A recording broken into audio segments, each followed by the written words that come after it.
It's funny how fragile is our trust. We give it to someone.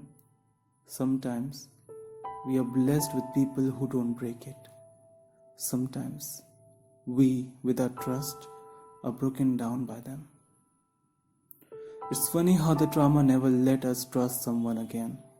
Was my faith in them too fragile to be broken so easily? Was it? Should I never trust somebody? Is it wrong to trust someone? Then why it doesn't feel wrong in the heart? Why it never feels wrong in our soul? You breaking me down was wrong, undoubtedly. My trust in you wasn't. But I know I was wrong somewhere. If I hadn't been, I wouldn't have been in this pain. I kept thinking about this pain day in and day out. Where I went wrong. What was my fault? The problem was, my trust was too fragile and weak. Anyone could have had broken it down. Anyone.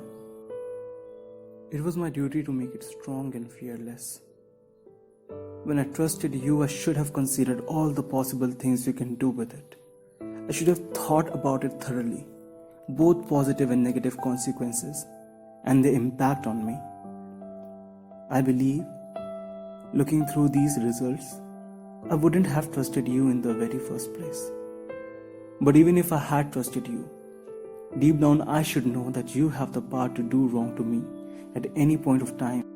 But that shouldn't mean you can break me and take my ability to trust someone again. You know why?